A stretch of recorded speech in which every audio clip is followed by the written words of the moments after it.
2025 में तेजस्वी यादव और उनके परिवार का कोई सदस्य सदन में नहीं पहुंचने वाला। राम नाम सत्य उनका होना है। इनकी पार्टी को इतने सदस्य नहीं आ पाएंगे कि तेजस्वी यादव की पार्टी कोई पास समय नहीं है, वो तो विदेश घूम रहे हैं। यहाँ बाढ़, राज्य के विकास के लिए तो अब कोई शब्द नहीं है, राज्य के विकास के लिए कोई योजना नहीं है।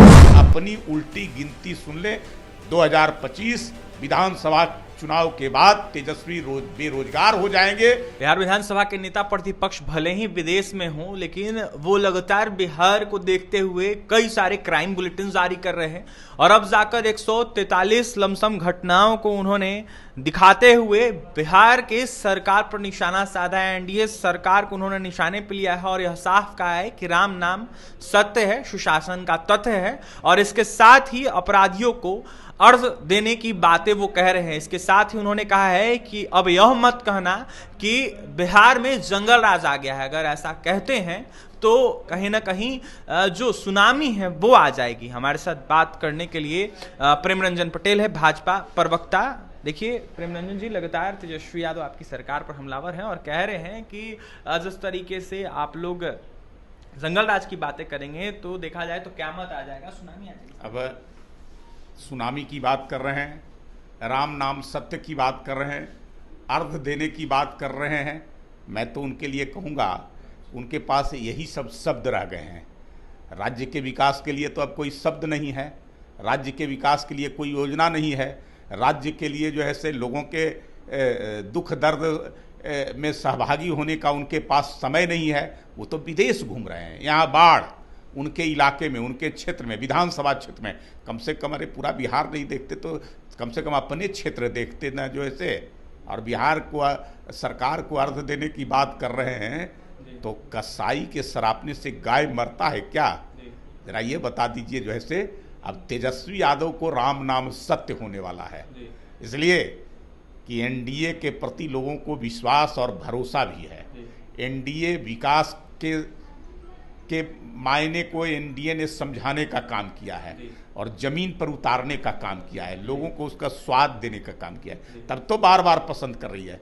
दिल्ली में जो है से नरेंद्र मोदी की सरकार और बिहार में नीतीश कुमार की सरकार, योजनाओं की झड़ी, योजनाओं का बाढ़। मैं तो कहूँगा इतना आज तक विकास का कार्य नहीं हुआ था राज्य के अंदर में जितना विकास की योजना आज मोदी जी के माध्यम से मिल रहा है। और उस विकास की योजनाओं को नीतीश कुमार नीचे जमीन पर उतारने का काम तेजस्वी को बर्दाश्त नहीं हो रहा है। लग रहा है कि जनता अगर इनके सारे विकास के कार्यों का जो ऐसे स्वाद ले लेगी तो फिर तो हमको नहीं करेंगे, इसलिए इस प्रकार की भाषा कर रहे हैं। इनका कुछ होने वाला नहीं है। 2025 में तेजस्वी यादव और उनके परिवार का कोई सदस्य सदन में नहीं पहुंचने वाला है बिहार विधानसभा के। और इनकी पार्टी को मैं बता रहा हूं, राम नाम सत्य उनका होना है। इनकी पार्टी को इतने सदस्य नहीं आ पाएंगे कि तेजस्वी यादव की पार्टी कोई विपक्ष का नेता भी चुन सकेगा। इतना जो है से 2010 में आया था ना, 22 सीटें आई थी, राबड़ी देवी हार गई थी सोनपुर और राघोपुर से। और इस बार जो है से मैं कह रहा हूं कि उससे भी खराब स्थिति इनकी पार्टी का होने वाला है।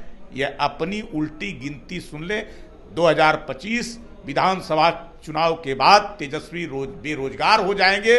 रोजगार की खोज में जो विदेश जा रहे हैं, मुझे लगता है वहीं बसेंगे, वहीं कोई रोजगार करेंगे। लेकिन प्रेम रंजन जी, कैसे एनडीए ये पॉसिबल कर सकता है, कैसे ये हो सकता है? राम नाम सत्य तेजस्वी यादव का तो लगातार देखने को मिल रहा है, काफी ज्यादा समर्थन लोग कर रहे हैं। अरे भाई, उनके लाख कोशिश के बावजूद जो है से कुछ बिगाड़ तो नहीं पा रहे हैं वो लोग। 20 में भी सपना वो देखे थे मुख्यमंत्री बनने का कि हम सरकार को अपदस्थ कर देंगे यार, लेकिन उनका सपना अधूरा रह गया। जनता का विश्वास भरोसा एनडीए के प्रति था।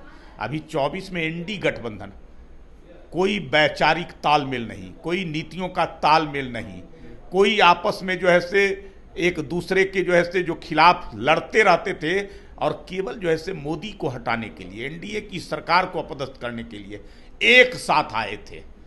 लेकिन उसके बावजूद कुछ नहीं बिगाड़ सके। बिहार में भी 30 सीटों पर हम जीतने का काम किए हैं और 177 विधानसभा सीटों में भी जीतने का काम किए हैं। और विधानसभा का जब चुनाव आएगा तो विधानसभा में इनकी पार्टी के सभी लोगों की जमानत जब्त होगी। कोई इनके ऊपर जो है से भरोसा विश्वास नहीं है। इनके ऊपर कोई नहीं जानता है कि एक जब मौका इनको मिलता है तो ये केवल जो है से अपनी बात करते हैं, अपनी चिंता करते हैं। 4 बरस हो गए, अपने क्षेत्र की चिंता इन्होंने किया है क्या?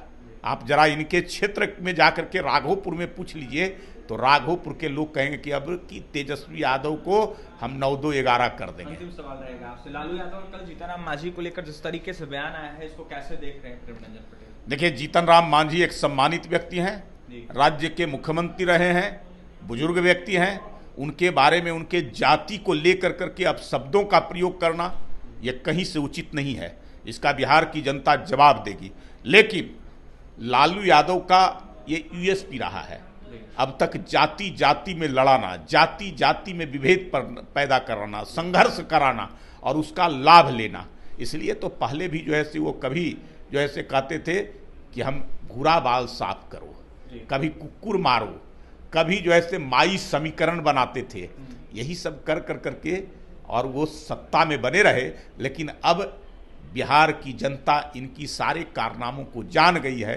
अब कोई जो है से नहीं जाने वाला है। आपसी जो सद्भाव है, आपसी मनमुटाव को समाप्त कर करके बिहार की जनता पूरी एकजुटता के साथ विकास को आगे लेकर करके नीतीश कुमार के नेतृत्व में एनडीए के साथ पूरी मजबूती के साथ खड़ी है और वो आगे चुनाव में भी उसी प्रकार से रहेगी। देखिए, एनडीए के साथ बिहार की जनता पूरी मजबूती के साथ खड़ी है और 25 के चुनाव में भी साथ रहेगी। ऐसे में तेजस्वी यादव का राम नाम सत्य होने वाला है। जिस तरीके से तेजस्वी यादव ने फिर से एक बार क्राइम बुलेटिन जारी करते हुए एनडीए सरकार पर निशाना साधा है, इसको लेकर प्रेमरंजन पटेल का यह बड़ा दावा, यह साफ कहते हुए नजर आ रहे हैं कि जिस तरीके से बिहार विधानसभा का वो मुंह नहीं देख पाएंगे और कहीं ना कहीं पूरे पार्टी का समापन हो जाएगा बिहार से। तो फिलहाल भाजपा प्रवक्ता प्रेमरंजन पटेल को आप सुन रहे थे और ही तमाम खबरों के लिए बने रहें हमारे साथ। कैमरे सहयोग विकास है। बहुत बहुत धन्यवाद।